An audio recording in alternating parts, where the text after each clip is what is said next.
At the height of Andersonville, almost 100 prisoners were dying every day. The stockade had been built for 10,000 men, yet more than 33,000 were crowded behind its pine walls. Confederate officers enlarged the grounds, opened a hospital, and sent urgent requests to Richmond. None of it caught up with the trains still arriving. 14 months after the first prisoners entered, 12,920 men were dead. The question is why Andersonville remained open after its failure was known. The prison that would become Andersonville began before a single pine log was cut in Georgia. It began in Richmond, where the Confederate government faced a problem it had never expected to manage on such a scale. By the closing months of 1863, Union prisoners were accumulating inside tobacco warehouses, converted factories, open camps, and other spaces never intended for long-term confinement. Libby Prison, a former warehouse near the James River, held captured Union officers. Enlisted men were crowded onto Belle Isle, an exposed island where tents and improvised shelters offered limited protection from rain, cold, and disease. Other prisoners passed through a shifting collection of buildings administered by a military bureaucracy that was still learning how to count, feed, guard, and move thousands of captives. These places had not been designed as permanent communities. Confederate officials expected prisoners to remain only until they could be exchanged. That expectation came from a system created during the second year of the war, when both governments recognized that keeping every captured soldier would become expensive and increasingly difficult. On July 22, 1862, Union Major General John A. Dix and Confederate Major General D.H. Hill agreed to what became known as the Dix-Hill Cartel. The agreement established values for different military ranks so that prisoners could be exchanged on roughly equal terms. A general could be exchanged for a corresponding number of lower-ranking soldiers. Officers could be matched with officers, enlisted men with enlisted men, and any balance remaining after an exchange could be released on parole. Parole did not mean that a soldier's military service had ended. A paroled prisoner promised not to fight, perform guard duty, or provide certain forms of military assistance until his government formally exchanged him. In practice, many paroled men returned to their own side and waited in designated camps. Once their names were matched against prisoners held by the opposing government, they could legally return to their units. The system was imperfect. Records were incomplete. The two governments disputed the status of captured civilians and irregular troops, and commanders sometimes accused the opposing side of returning paroled soldiers to service too soon. Yet the cartel moved tens of thousands of men out of captivity. It also shaped the architecture of Civil War prisons. If captives would remain only temporarily, governments had little incentive to build permanent institutions capable of housing them for years. That assumption began to collapse as the war changed its meaning. The Emancipation Proclamation took effect on January 1, 1863. In addition to declaring enslaved people free within areas still in rebellion, it authorized the enrollment of black men in United States military service. By the end of the war, approximately 180,000 black soldiers had served in the Union Army, while thousands more served in the Navy. The Confederate government refused to recognize these men on the same terms as white Union soldiers. Its position was inseparable from the system of slavery the Confederacy had been created to protect. Captured black soldiers could be treated as escaped enslaved people rather than legitimate prisoners of war. White officers commanding black troops could be turned over to state authorities and prosecuted under laws dealing with slave rebellion. Jefferson Davis announced this position in December 1862. In May 1863, the Confederate Congress gave it further legal form. The Union government now faced a choice. It could continue exchanging white soldiers while leaving black members of the same army exposed to enslavement, punishment, or death, or it could insist that military service carried the same rights regardless of race. On July 30, 1863, Abraham Lincoln issued General Order No. 252. It declared that the United States would demand equal treatment for all its soldiers and threatened retaliation when Union prisoners were killed or forced into slavery. The Confederate government did not change its position.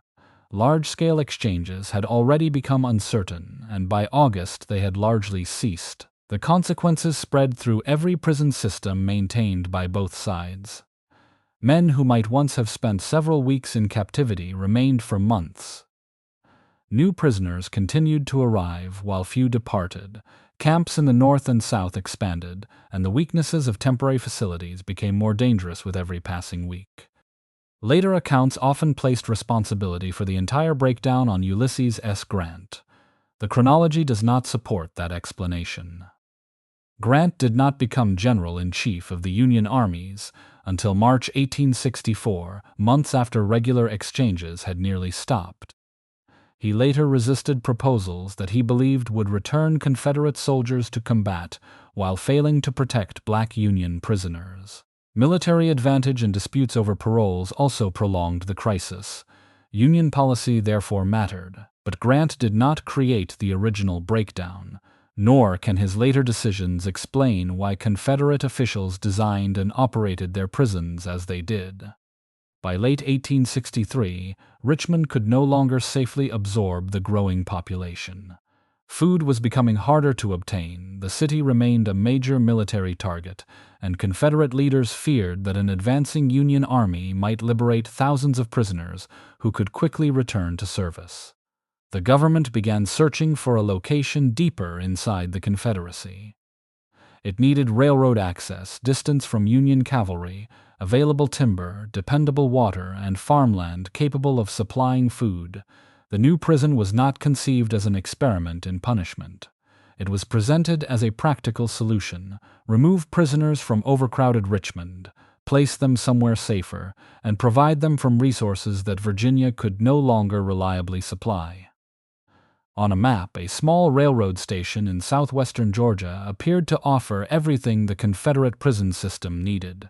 What its planners had not determined was whether that isolated landscape could sustain a captive city if the exchanges never returned. The place selected for the new prison was Andersonville Station, a small railroad stop in southwestern Georgia surrounded by forests, farms, and a thinly settled countryside. Confederate officials would formally name the facility Camp Sumter, but the name of the station would follow the prisoners through the gates and eventually become known throughout the country. Sidney Winder, the son of General John H. Winder, had been assigned to find a location that could relieve the overcrowded prisons around Richmond. Andersonville was the third site considered. It lacked the warehouses, established markets, and civilian infrastructure of a larger community, but those apparent weaknesses also offered advantages. There were fewer residents to object to a military prison, fewer opportunities for prisoners to disappear into a city, and less danger that a sudden escape would threaten a large civilian population. The station stood deep within Confederate territory. Union forces would have to cross much of Georgia to reach it, while the railroad could deliver prisoners and supplies from distant parts of the South. Officials also believed the surrounding agricultural region could provide food more reliably than wartime Virginia. Most promising of all was information that the property possessed what Sidney Winder described as a large supply of beautiful clear water. Water gave the site its central logic. A small creek, later known as Stockade Branch, crossed the selected ground between two opposing slopes. It appeared capable of providing water for drinking and washing before carrying waste beyond the prison. The high ground on either side seemed dry enough for living space, while the stream offered a natural drainage channel through the middle. This was the promise around which Camp Sumter would be constructed. The creek was not merely a feature of the landscape. It was expected to perform the work of a municipal water supply, bathhouse, drain, and sewer without pumps, pipes, filtration, or significant engineering. Such an arrangement might have appeared adequate for a temporary military enclosure holding a controlled number of men. It left almost no protection if that number exceeded every expectation. Responsibility for construction went to Richard B. Winder, a nephew of General Winder. Work began during the winter of 1863 and 1864. Local labor was impressed into service, including both enslaved and free black men. They felled pine trees, shaped the logs, raised the stockade, and helped construct the surrounding earthworks. Their presence exposed a deeper contradiction in the prison's creation. The breakdown in prisoner exchange had been driven partly by the Confederate refusal to recognize black Union soldiers as equal prisoners of war.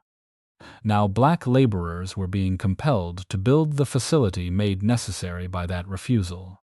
The walls of Andersonville were therefore connected to the politics of slavery before the first Union prisoner entered them. The original stockade enclosed approximately 16.5 acres. Pine logs were placed upright beside one another to form a wall about 15 feet high, blocking both escape and any clear view of the surrounding country. Guards would watch from elevated platforms positioned along the perimeter. 2 gates on the western side allowed prisoners, ration wagons, work details, and burial crews to pass through controlled entrances. Outside the wall, Confederate workers and laborers began constructing guard camps, officers' quarters, supply buildings, defensive positions, and the roads necessary to connect the prison with the railroad.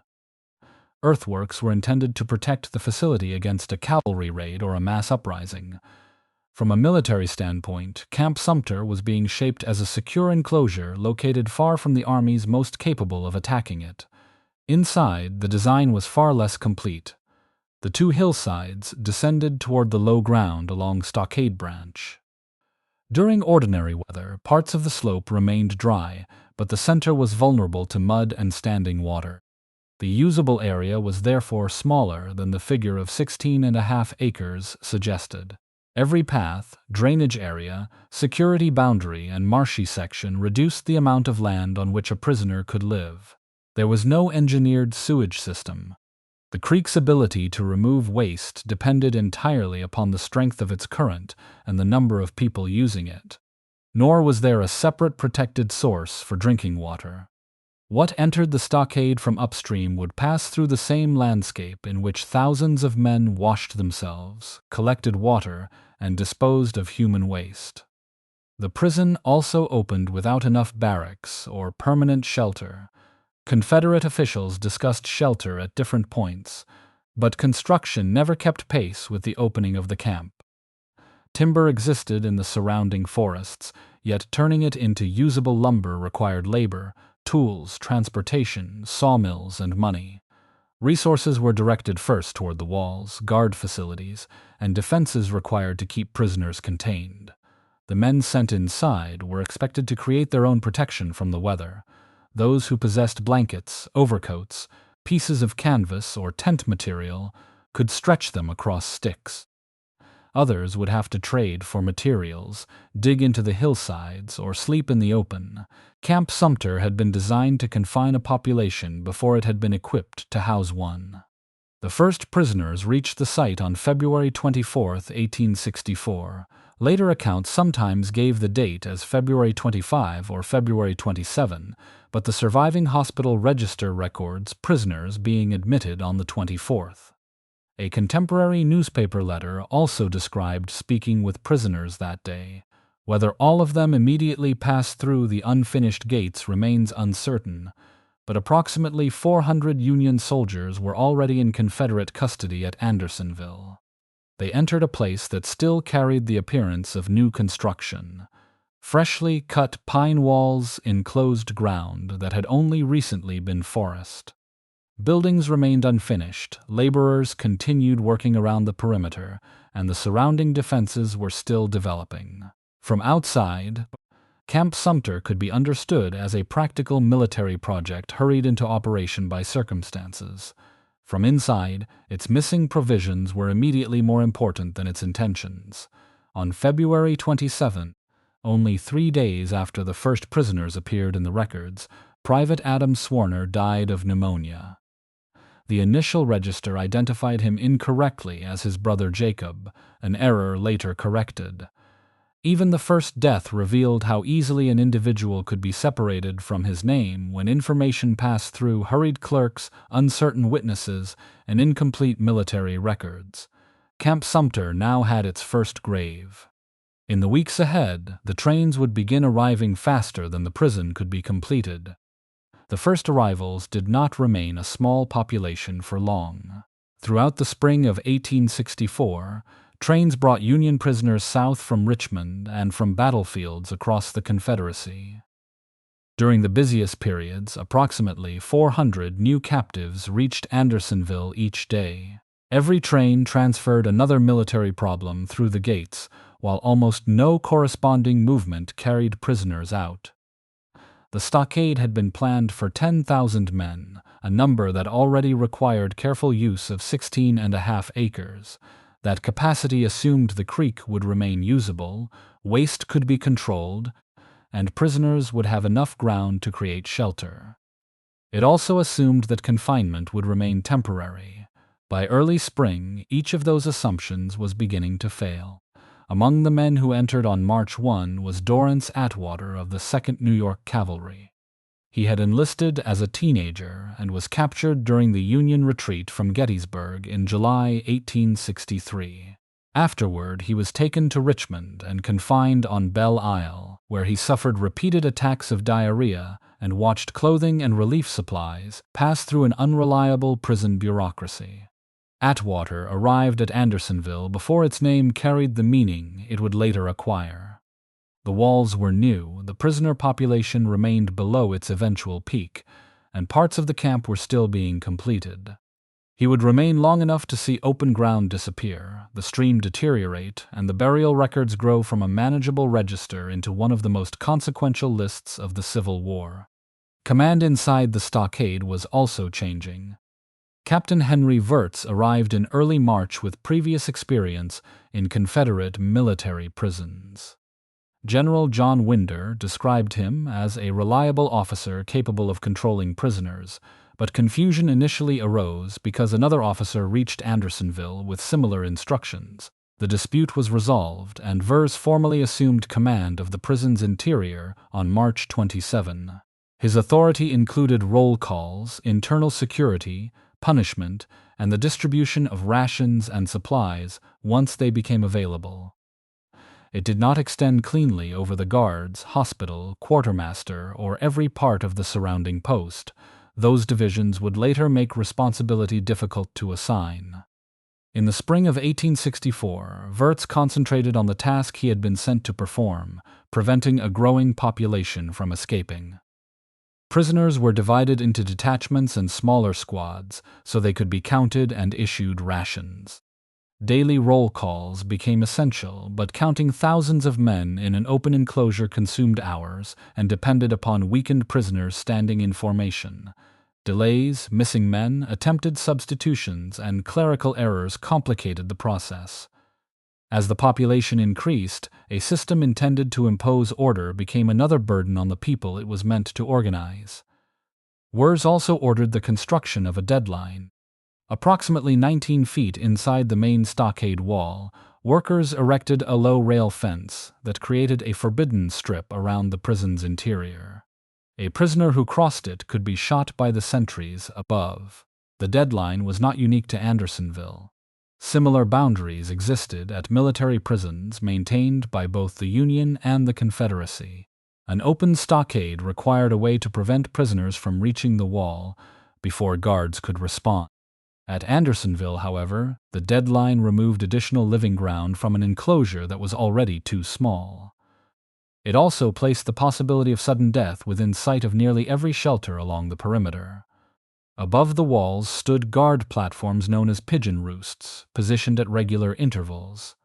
Sentries watched the interior while patrols, earthworks, artillery positions, and a second line of fencing strengthened the exterior. Dogs could be used to pursue men who escaped from work details or tunnels. The north and south gates controlled nearly every authorized movement between the prisoners and the outside world. Together, these features gave Camp Sumter a form of institutional efficiency. Prisoners could be delivered by railroad, marched through a controlled gate, counted, divided into squads, and held by a relatively small force of guards. What the prison could not do with the same efficiency was provide shelter, remove sewage, expand medical care, or obtain enough suitable food. By June, more than 26,000 men were confined inside the original stockade. Ground that had appeared open in February was covered with shelters, holes, footpaths, cooking fires, and human bodies. New arrivals moved through the gates, carrying whatever remained from their capture, and searched for a place among men who had already claimed nearly every usable section of the slopes. Finding enough space to lie down became a daily negotiation. A blanket stretched across sticks might protect one man while denying ground to another. Paths narrowed as shelters extended into them. The low land near Stockade Branch could not support ordinary habitation, yet men without friends, money, or useful possessions were pushed closer to it. The deadline and the wall prevented the population from expanding outward, so every new arrival increased the pressure inward. Confederate officials recognized that the enclosure had become too small. During June, construction began on a northern extension that added approximately 10 acres. Union prisoners and impressed black laborers participated in clearing the land, moving earth and extending the pine walls. When the new section opened, Camp Sumter covered about 26.5 acres. For a brief period, the addition created visible space. Prisoners moved onto the new ground, and the old boundary separating the sections was removed. Yet the expansion increased only the surface area. It did not produce a second stream, a sewage system, sufficient barracks, or a hospital capable of serving the population. The supply organization outside the walls remained largely unchanged. More trains arrived. The open ground disappeared again. By August, Andersonville held more than 33,000 prisoners. Dividing the entire 26.5 acres equally would have provided roughly 35 square feet per man. That calculation included the swamp, the creek, roads, market areas, security zones, and land behind the deadline. The amount of genuinely habitable ground was considerably smaller. By population alone, Andersonville rivaled the largest cities remaining in the Confederacy. It had residents, streets, markets, religious gatherings, rules, punishments, medical facilities, and a burial ground. What it lacked were the public systems that allowed a city to keep its population alive. There were no houses for most inhabitants, no municipal waterworks, no effective sewer, and no civilian government responsible to those who lived there. The walls continued to perform their primary function. They kept more than 33,000 men inside. That success in confinement made every failure of water, shelter, food, and medical care impossible to escape. Inside Andersonville, the official map showed detachments, gates, a creek, a deadline, and the walls that contained them. It was organized around shelters, friendships, markets, places of worship, sources of protection, and areas where a man without allies was especially vulnerable. This unofficial geography often determined who ate, who received care, and who was still alive when the next roll call began. The most visible units were the shelters known as shebangs. A shebang might consist of a blanket stretched across 2 sticks, an overcoat tied above a shallow hole, or scraps of cloth arranged to block the sun. Men with tools and sufficient strength sometimes dug into the slopes or shaped clay into low walls. Better structures used pieces of wood acquired through work details, purchase, barter, or theft. Their quality reflected more than building skill. A prisoner who arrived with a blanket, money, or friends could establish himself on higher and drier ground. Someone entering alone after months of captivity might possess nothing except damaged clothing. As usable space disappeared, were pushed toward crowded paths, exposed slopes, or the low ground near the swamp. A shebang also represented membership. Most men did not attempt to survive as isolated individuals. Prisoners from the same company, regiment, hometown, or ethnic community formed small groups commonly called messes. They shared rations, guarded possessions, collected water, cooked when fuel was available, and watched over one another during illness. When one man stood in a ration line, another could protect the shelter. When someone became too weak to reach the creek, his companions might bring water to him. Friends could keep a sick man from being robbed or prevent him from wandering across the deadline in a state of fever or confusion. They also carried information about exchanges, work opportunities, changing rules, and the location of men from familiar units. Modern researchers have examined 2 independent collections of prisoner records to measure the importance of these relationships. Their findings support what many survivors later described: men with stronger social connections had a better chance of surviving captivity.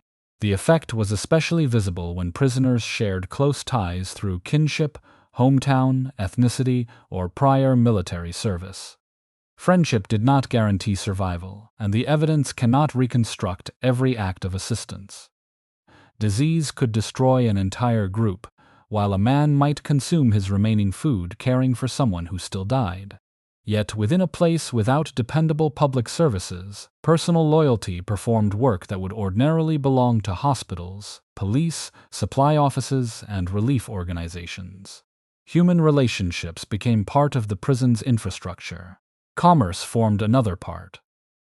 Near the North Gate, a route known as North Street or Market Street developed across the enclosure. Prisoners with food, tobacco, utensils, clothing, or other useful objects displayed them for sale or exchange. Men offered services such as cooking, washing, repairing containers, cutting hair, or constructing shelters. Skilled prisoners carved objects from wood or bone and traded them for additional food. The market demonstrated how quickly economic life could appear even under confinement. It also showed how unevenly resources were distributed. Some prisoners still had money taken from their clothing or hidden during capture. Others received packages from relatives or relief organizations, although delivery was uncertain and supplies were sometimes diverted before reaching the intended recipients. A prisoner with money could purchase a piece of bread, a bone for soup, a better location, or the labor of someone more desperate. A man without money might sell his coat, blanket, cup, or final personal possession. Each exchange could solve an immediate need while making the next week more dangerous. Andersonville held men under the same official ration system, but it did not give them the same experience of captivity. Where property acquired such importance, theft became more than a minor offense. Prisoners accused groups known collectively as the Raiders of assaulting new arrivals and stealing money, food, clothing, and equipment. A man who lost his possessions at the gate could also lose the means by which he might survive the coming months. Other prisoners organized against them. These men became known as the Regulators. With cooperation from VERS and Confederate authorities, suspected raiders were arrested and subjected to an internal proceeding. Some were returned to the stockade and forced to run between lines of prisoners who struck them with clubs. At least one man reportedly died from injuries received during this punishment. 6 accused leaders were condemned to death. On July 11, 1864, Confederate authorities permitted the prisoners to obtain lumber and construct a gallows. Wirtz delivered the 6 men to the Regulators, and they were hanged before the assembled camp. Their bodies were buried apart from the other Union dead. The basic sequence is well established, but the surviving evidence has limits. No official record of the proceeding remains. Most detailed descriptions came from prisoner memoirs, some written years later. Those accounts often disagreed over names, roles, and individual behavior, while later retellings made the raiders increasingly villainous and the Regulators increasingly heroic. The executions restored a degree of order, but they also demonstrated what justice became when starving prisoners, their captors, and an improvised court shared uncertain authority. Religious life offered a different form of order. Prisoners gathered to pray, read from Bibles, sing hymns, or listen to other captives preach. Catholic priests entered the camp to minister to the sick and dying. Father Peter Whelan became the best remembered. He spent long periods among men suffering from contagious disease, offered last rites, and distributed whatever relief he could secure. Such work could not repair the sanitation system or enlarge the hospital. It could preserve the idea that a sick prisoner remained a person entitled to care. In a place where death increasingly became a matter of daily totals, religious workers and comrades continued to acknowledge individual lives. That recognition was not distributed equally. Approximately 100 black Union soldiers were imprisoned at Andersonville, many captured during the Battle of Olustee in Florida. Confederate policy had denied black soldiers equal status in prisoner exchange, yet those who reached Camp Sumter were held within the same enclosure their unequal treatment had helped make necessary. Testimony suggests they occupied a separate area near the South Gate. They received the same inadequate basic rations, but they were also assigned to demanding work outside the stockade, including cutting wood, clearing stumps, digging ditches, expanding the prison, and later carrying the dead to the burial ground. Some endured whipping or confinement in the stocks. Many remained at Andersonville after large numbers of white prisoners were transferred elsewhere. The stockade produced exploitation, violence, and severe inequality.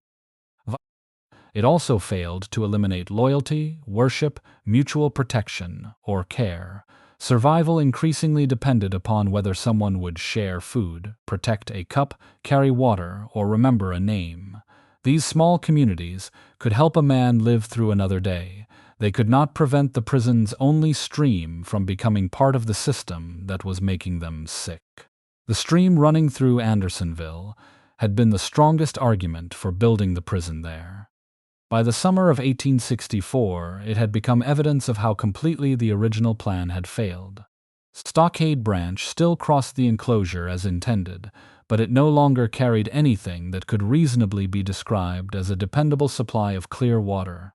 Before reaching most of the prisoners, the creek passed through areas used by the Confederate camp. A cookhouse, bakery, guard facilities, animals, and other activities occupied ground upstream.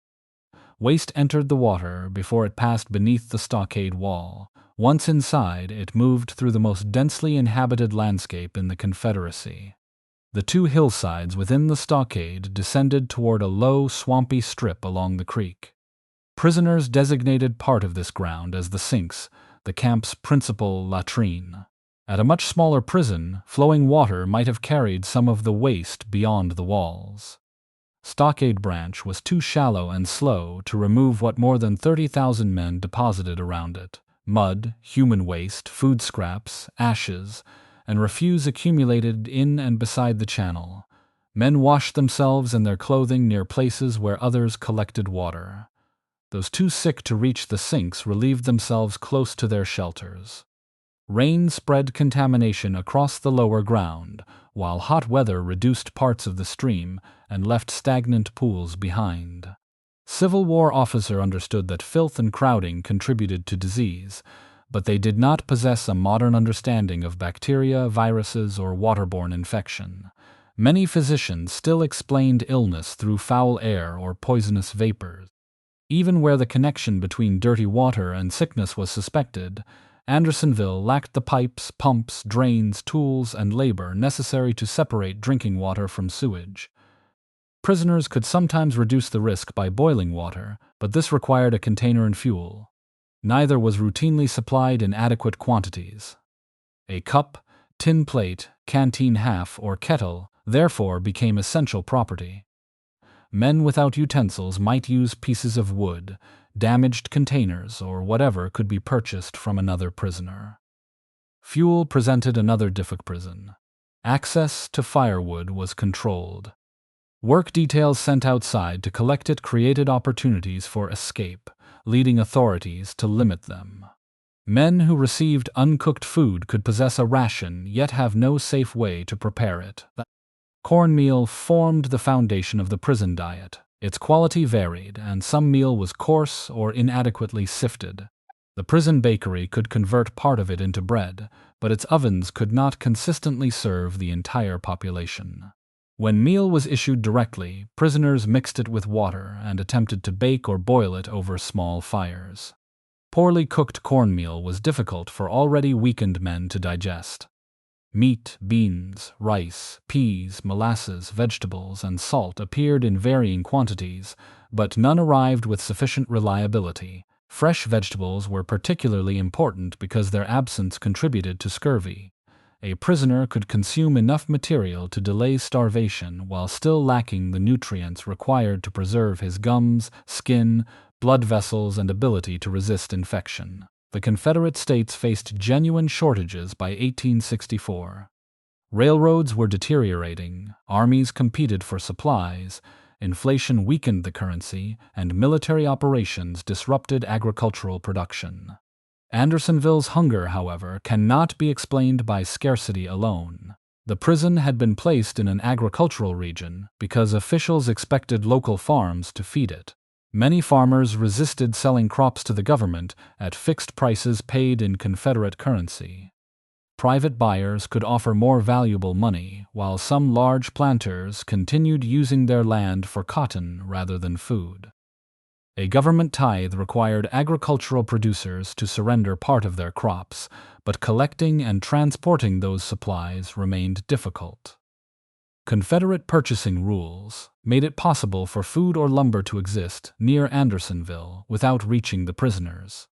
Officials lacked the flexibility to pay market prices, while private businesses could outbid the military for timber and other materials. The problem was not simply the absence of resources. It was the inability of the government to convert available resources into food, shelter, and sanitation inside the stockade. Scale magnified every weakness. In August 1864, Andersonville required close to 1 million pounds of cornmeal for that month alone.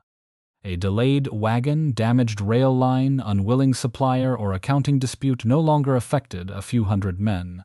It affected a captive population larger than most southern cities. As the food deteriorated, the medical system received the consequences. The hospital lacked sufficient tents, beds, physicians, attendants, medicines, and clean bandages. Dressings could be washed and used again. Doctors sometimes relied on roots, herbs, or other substitutes when conventional medicines were unavailable. Admission offered the possibility of treatment, but it also placed sick men among patients carrying other infections. Diarrhea, dysentery, and scurvy did not operate as separate problems. Contaminated food or water caused severe intestinal disease. A man with chronic diarrhea could not absorb the limited nourishment he received. Malnutrition then weakened his immune system and damaged his ability to recover. Scurvy made wounds slower to heal and left tissue vulnerable to further infection. Each condition strengthened the others. Dorrance Atwater entered the hospital in May after again developing chronic diarrhea. At that time, the hospital was still located within the stockade. He approached Dr. Isaiah White and requested parole to work as a clerk, drawing upon the experience he had gained handling records in Richmond. On June 15, Atwater received that parole. He became one of several prisoners responsible for maintaining the death register. The position gave him access to an administrative view of Andersonville that most captives never saw. Every day, names, regiments, causes of death, and grave numbers passed across the clerk's desk. The suffering visible on the slopes was being converted into rows of written entries. By August, more than 2,200 prisoners were in the hospital, while approximately 5,100 sick men remained inside the stockade. The distinction between patient and prisoner had become partly a matter of available space.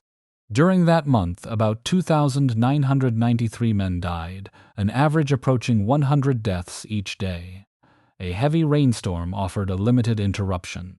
Floodwater surged through the enclosure, tore through parts of the stockade, and temporarily cleared accumulated waste from the creek and swamp. Near the north gate, prisoners gained access to a source of cleaner water that became known as Providence Spring. Survivors later remembered its appearance as an act of divine mercy, but their accounts gave dates ranging from August 5 to August 16.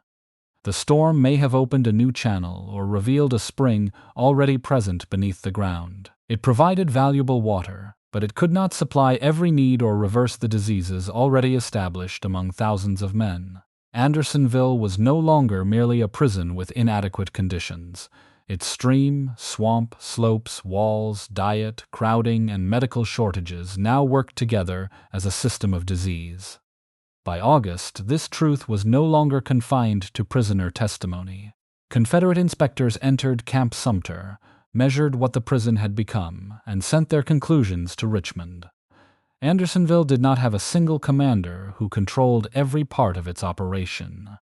Authority was divided among offices that could issue requests to one another, but could not always compel action.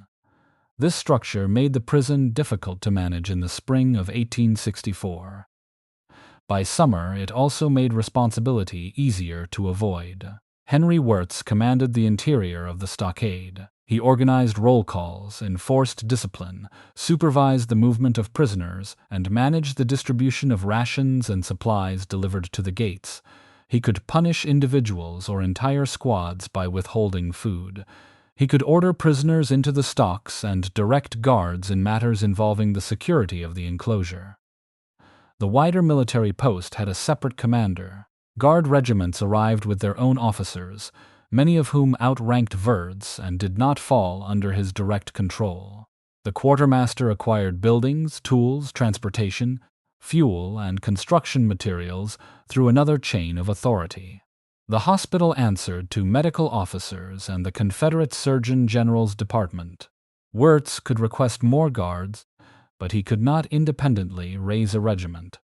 He could ask for food, lumber, tents, and medicines, but he did not control the farms, railroads, purchasing officers, or military depots that supplied them. The hospital could document the number of sick men without possessing the authority to build enough shelter for them. Each office could therefore identify a genuine limit to its power. The guards could say they did not control food. The quartermaster could point to fixed prices and unavailable transportation. Medical officers could blame shortages of tents and medicines. Wirtz could argue that he had been ordered to control a population without being given the resources required to sustain it. The records show that officials at Andersonville repeatedly notified their superiors of the crisis. Medical officers requested medicines, bandages, tents, personnel, vegetables, and hospital space. Wirtz asked for guards, tools, lumber, and changes in the prison's organization. These letters complicate any claim that the men operating Camp Sumter were uniformly indifferent. They also prove that the emergency was known. By June 26, Chief Surgeon Isaiah White reported nearly 3,000 sick prisoners, while the hospital could accommodate only about 1,035. He asked for 200 additional tents and more medical officers. The request described a system already unable to admit most of the men requiring treatment. General John H. Winder arrived at Andersonville during the summer in an attempt to strengthen the command structure. His presence did not produce a clear solution. A brigadier general now stood above many of the officers at the post, but the responsibilities of the quartermaster, guards, hospital, and interior command remained divided. Winder had directed the Confederate prison system in Richmond before Camp Sumter existed. His son Sidney had selected Andersonville Station, and his nephew Richard had supervised construction. The Winder family's involvement connected the stockade to a much larger administrative system. Andersonville was not an isolated creation of Henry Wirtz. It was the product of decisions made by officials who had managed Confederate prisons from the beginning of the war. On July 18, Winder requested $100,000 for the prisoners and another $75,000 to pay officers and guards. 3 days later, he reported 29,201 prisoners, including 1,735 in the hospital. The post had approximately 2,421 guards, but more than 500 were sick on an average day.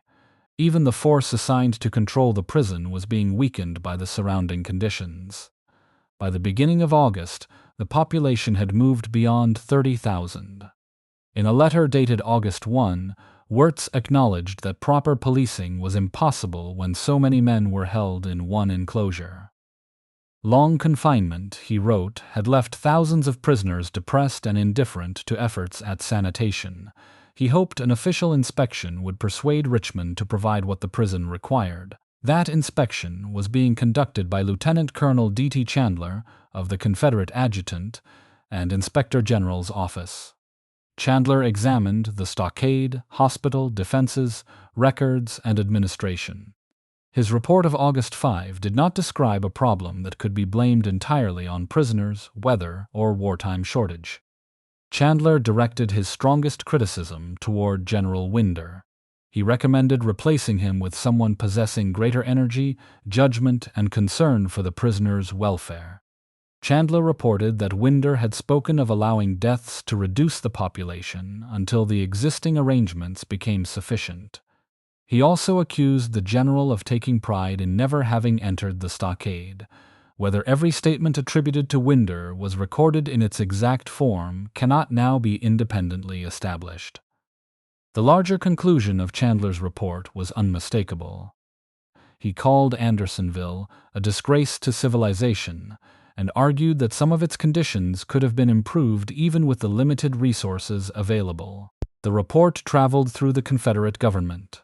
On August 18, the Adjutant and Inspector General's office endorsed Chandler's conclusions and described the prison's condition as a reproach to the Confederacy. Assistant Secretary of War John A. Campbell added that the reports demanded intervention by the department. Richmond therefore possessed more than rumors. It had population returns, hospital reports, requests for money and supplies, letters from Verse, and an inspection by one of its own officers. These documents established that the overcrowding was unmanageable, the hospital inadequate, and the mortality extraordinary. No intervention matched the scale of the findings. Winder was not immediately removed as Chandler recommended. Supplies continued to arrive irregularly, and the government did not decentralize the prison population before military events forced it to act. Construction and sanitation projects moved forward, but they remained far behind the need. The Union government also received a direct appeal. During the summer, prisoners drafted a petition describing the conditions and asking for exchange or parole. Wirtz permitted a small delegation to leave under parole and carry it north. The men argued that humanity and justice required their government to secure their release. The appeal did not produce an immediate resumption of large-scale exchange. Union officials still refused an arrangement that failed to protect black soldiers equally, and military leaders feared that released Confederate prisoners would return to combat. Those decisions prolonged captivity. They did not remove the Confederate government's obligation to provide adequate treatment to the people it continued to hold. No surviving document contains an order to create an extermination camp at Andersonville. Such an order is not necessary to explain what happened. The record shows a government concentrating more prisoners than the site could support, dividing authority among competing departments, receiving repeated warnings, and failing to make changes equal to the emergency. By August, Andersonville had become a preventable atrocity without requiring a secret plan. Knowledge, limited resources, administrative choices, personal conduct, and delayed action existed together. The Confederate government eventually moved to reduce the prison's population, but the decision did not begin as a relief program. It came because Sherman's army was advancing deeper into Georgia. The decision that finally reduced Andersonville's population came from the movement of armies rather than the findings of inspectors. On September 2, 1864, Union forces occupied Atlanta. Confederate officials now had to consider the possibility that cavalry might continue south, sever the railroad, and reach Camp Sumter. A successful raid could release tens of thousands of prisoners into the Confederate interior.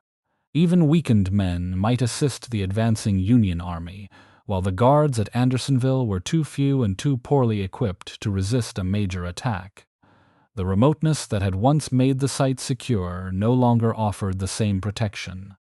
Authorities began transferring prisoners to other facilities. Men considered healthy enough to travel were marched to the station, placed aboard crowded trains, and sent toward Camp Lawton near Millen, Georgia, the Florence Stockade in South Carolina, and several smaller prisons.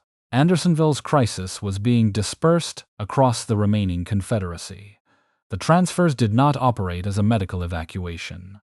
Moving the strongest prisoners first made practical sense because they could survive the journey and presented the greatest security risk. The sickest men remained behind. For them, the sudden availability of ground came after months of contaminated water, deficient food, and untreated disease had already weakened their bodies. By the end of September, much of the stockade stood open again. Shelters that had once pressed against one another were abandoned. Paths widened, and the remaining men could move without forcing their way through a population of more than 30,000. Yet September still produced approximately 2,677 deaths. Less crowding could slow the creation of new illness, but it could not reverse advanced scurvy, chronic dysentery, or infections that had already passed beyond the limited ability of the hospital to treat. Construction continued after the peak population had departed. Frameworks for 4 barracks, each intended to hold about 270 prisoners, were completed in September, and 2 more were later added. Hospital accommodations improved, parts of the swamp were drained, and more rations became available for the reduced population. These changes revealed what Andersonville might have looked like had adequate shelter and sanitation existed before the summer. They also demonstrated the danger of judging the prison only by its later appearance. Improvements became possible when the number of prisoners had fallen, and after thousands were already buried beyond the walls. By November, approximately 1,500 prisoners remained. Camp Sumter had ceased to resemble one of the Confederacy's largest cities. It had become a scattered prison hospital surrounded by the empty ground where tens of thousands of shebangs had stood. The decline was not final. In December, approximately 2,000 prisoners arrived from Salisbury, North Carolina, as Confederate officials moved captives away from another threatened region. Additional transfers raised Andersonville's population to about 5,000. It remained near that level through much of the winter and into the last months of the war. While the population rose and fell, Dorrance Atwater continued working with the death records. The hospital office received information from medical staff, prisoner acquaintances, detachment records, and burial details. Clerks recorded a dead man's name, rank, regiment, date of death, and the number assigned to his grave. Accuracy depended upon information that was often difficult to obtain. Civil War soldiers did not carry standard identification tags. A clerk might have to rely on a companion who knew only how a name sounded. A sick prisoner could provide an alias, use a comrade's identity, or be too weak to answer. Regimental numbers and state designations were easily confused. The process nevertheless created an unusual connection between the hospital office and the burial ground north of the stockade. Bodies were carried through the south gate, placed on wagons, and transported to long trenches. Burial details laid the men beside one another and placed numbered boards above them. The number on each board corresponded to an entry in the register. The trenches reflected the scale and speed of death, but the numbered system preserved the possibility of individual identification. Prisoners assigned to the burial details, including black Union soldiers during the later months, performed part of this work. The survival of the names, therefore, depended on many people, not Atwater alone. Atwater understood the fragility of the record. The main register belonged to the Confederate authorities, and he feared it might be lost, destroyed, or withheld when the prison closed. In late August 1864, as mortality reached its highest level, he began making a second copy in secret. The task had to be concealed within his ordinary clerical work. Each new entry represented information he needed to reproduce without attracting the attention of officials around him. The danger was not only punishment for copying military records. If his papers were discovered, the connection between thousands of grave numbers and the names beside them might disappear with the confiscated list. In February 1865, Atwater was transferred from Andersonville. He hid the copy among his belongings and carried it out of the prison. He received parole near the end of the month and returned to Connecticut by the middle of March, bringing with him a record of nearly 13,000 deaths that the families of missing soldiers had not yet seen. Camp Sumter continued without him as the Confederacy disintegrated. Robert E. Lee surrendered the Army of Northern Virginia on April 9, but news and authority moved unevenly across the South. The last death entered in the Andersonville burial register was Nude Hanson, who died on April 28. A Confederate headcount recorded 2 additional deaths on May 5, although no corresponding burial entries have been found. When Federal forces arrived in May, the enclosure that had held more than 33,000 men was nearly empty. During 14 months of operation, approximately 45,000 Union prisoners had passed through Andersonville.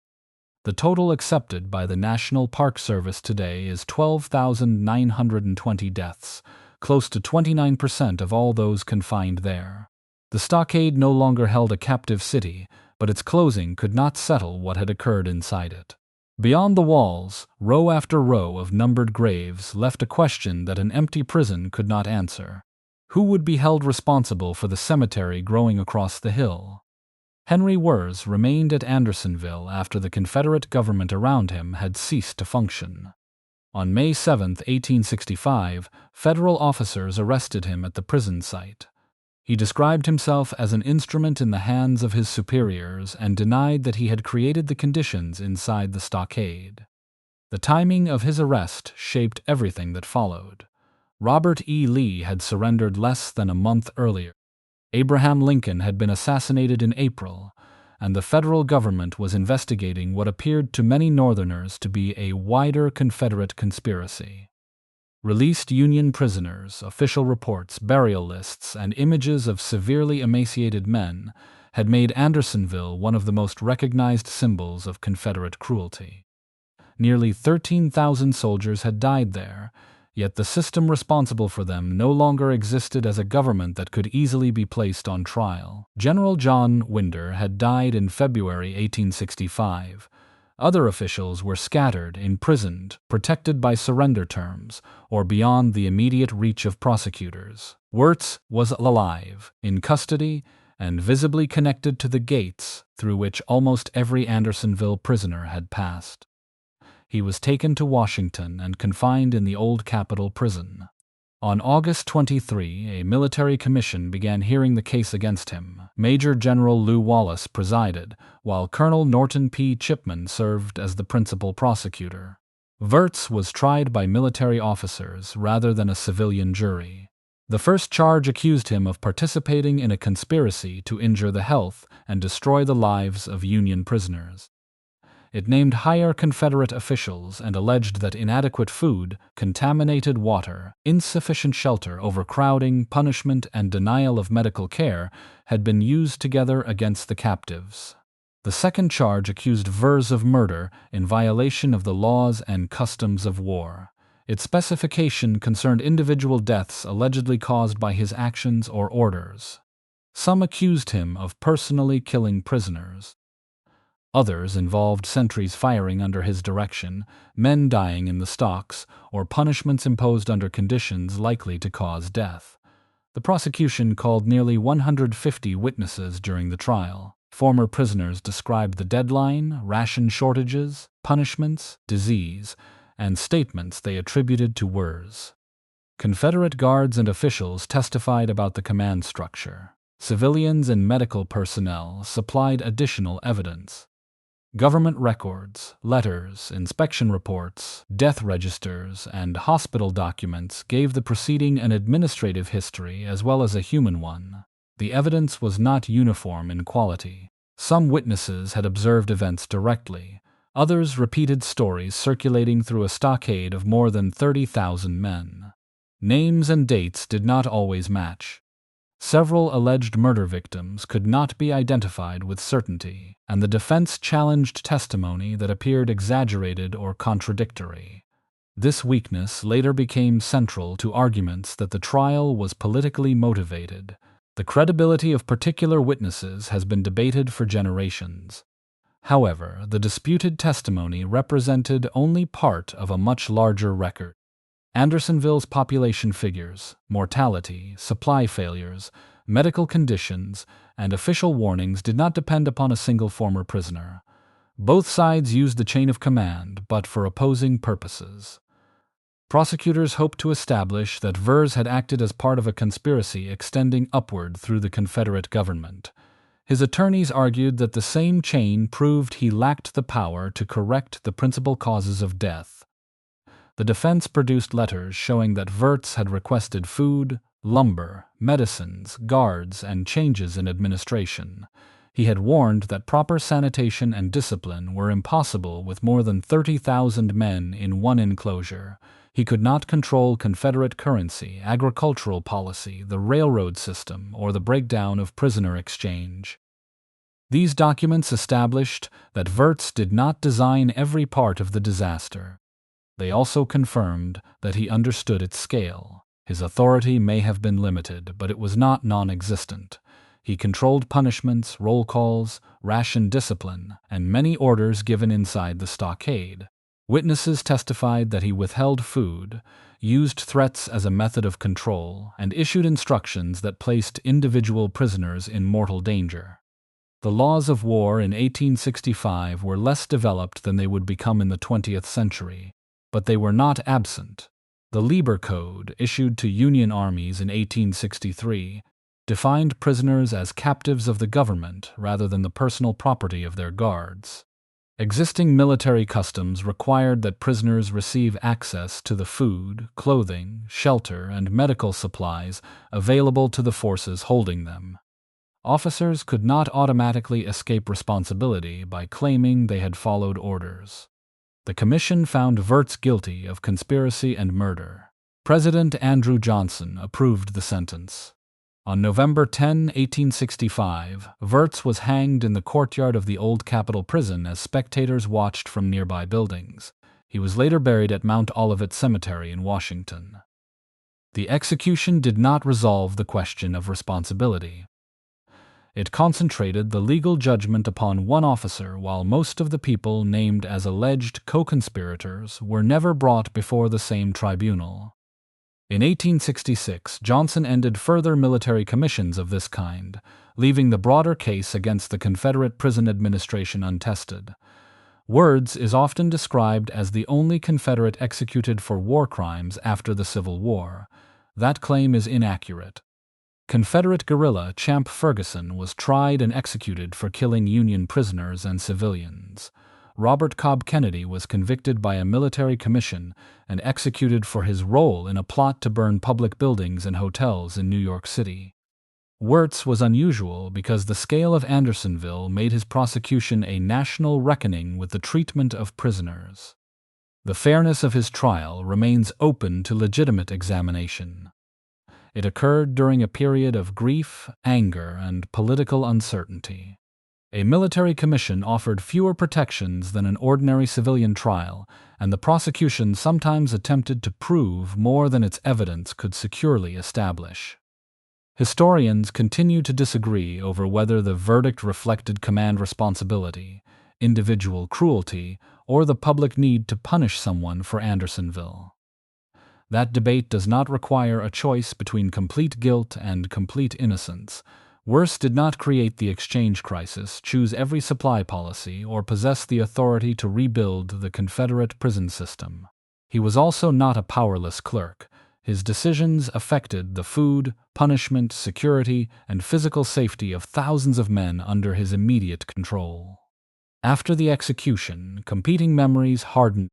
Former prisoners published accounts portraying Wirtz as the deliberate author of their suffering. Former Confederates defended him as a scapegoat sacrificed to Northern vengeance. Each side emphasized evidence that supported the moral meaning it wished to give the war. In 1909, the United Daughters of the Confederacy erected a monument to Wirtz in the town of Andersonville.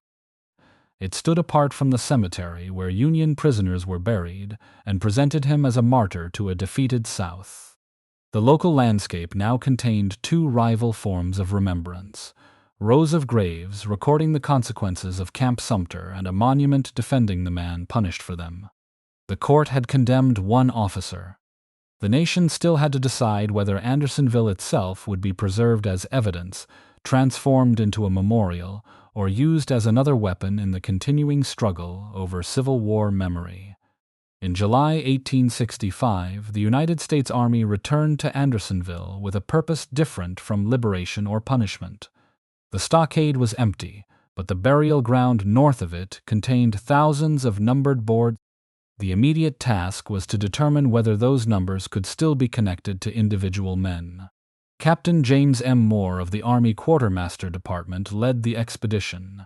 Moore had experience supervising military burials and was participating in a much larger federal effort to locate, identify, and rebury Union soldiers across the South. Dorrance Atwater and Clara Barton accompanied him, but neither organized nor commanded the operation. Members of the 137th United States Colored Troops traveled from Macon to perform much of the physical work. They removed or replaced temporary markers and erected new headboards bearing each soldier's name, rank, unit, and date of death. Their presence completed one of Andersonville's most important transformations.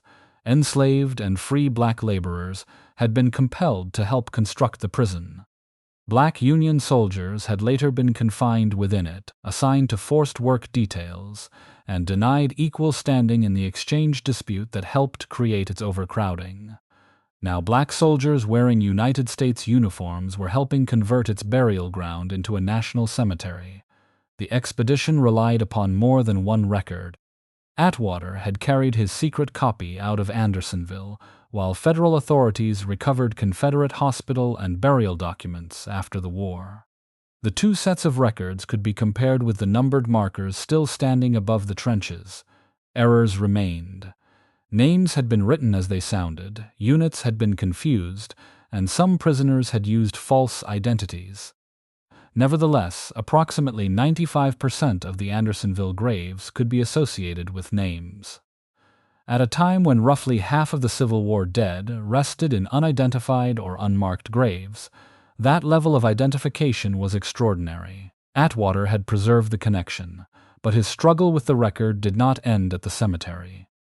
Eager to make the list public, he reclaimed his copy from the Army after the expedition. He was charged with larceny by a military court and imprisoned for a short period. After his release, Barton helped him publish the Andersonville Death Register through the New York Tribune in 1866. Barton's contribution has sometimes been enlarged into a story in which she personally discovered the cemetery, identified the graves, and directed the expedition. The evidence does not support that version. The identification system had been maintained by Atwater, other paroled clerks, burial Confederate record keepers, and the Army Quartermaster Department. Her actual work was no less important. The Army could create cemeteries, but it had no effective national system for answering families who did not know whether a missing soldier was wounded, imprisoned, buried under the wrong name, or still alive. Barton's Missing Soldiers Office received more than 60,000 inquiries and helped determine the fate of more than 20,000 men.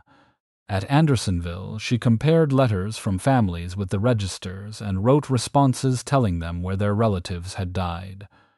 On August 17, she raised the United States flag during a ceremony at the new cemetery. Her public lectures later carried the story of Andersonville across the country and helped keep attention on the men buried there.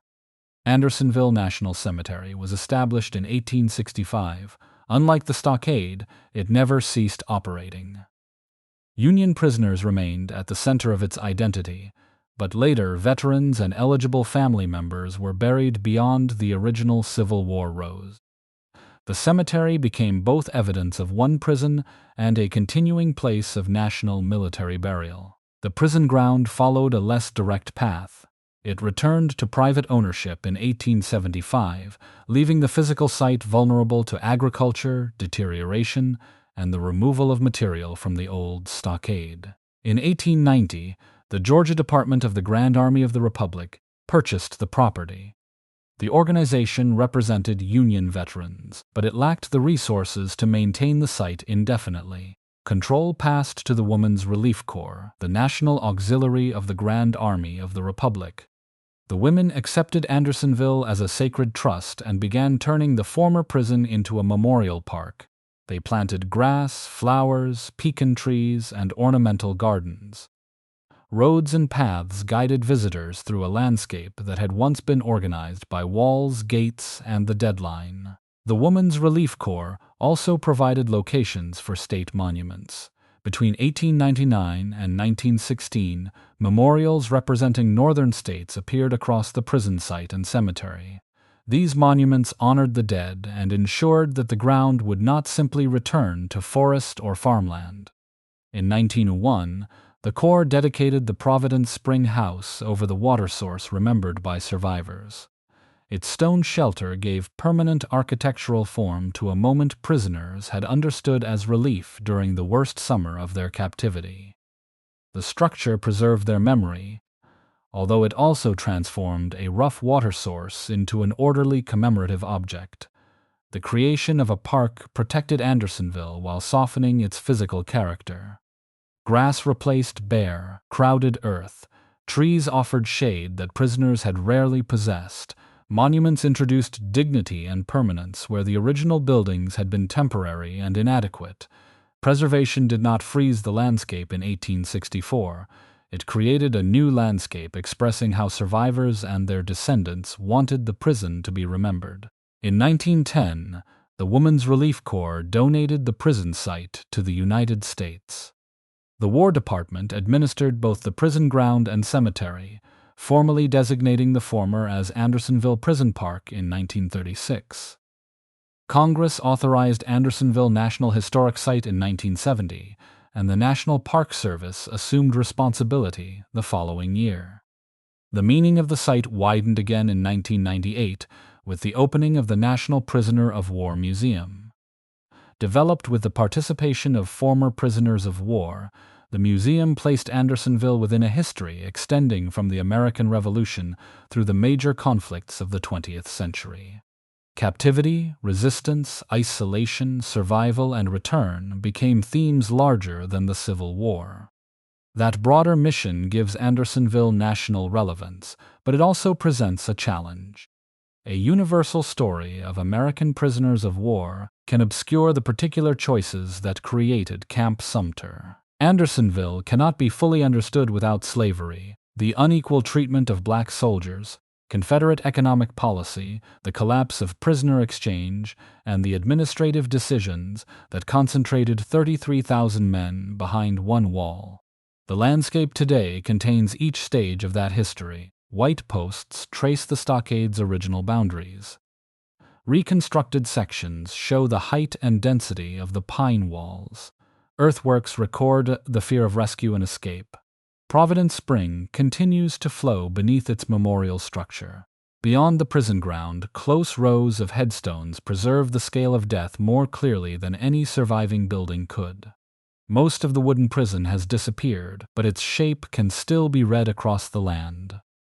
Andersonville should therefore be remembered neither solely as a Confederate atrocity, solely as a Union cemetery, nor solely as a memorial to all American prisoners of war.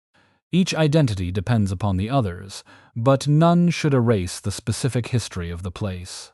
What must be preserved is not only the number 13,000 or the story of a single commandant. It is the chain of decisions that transformed an administrative solution into the deadliest prison camp of the Civil War. It is also the work required afterward to return names to the people that system had reduced to numbers.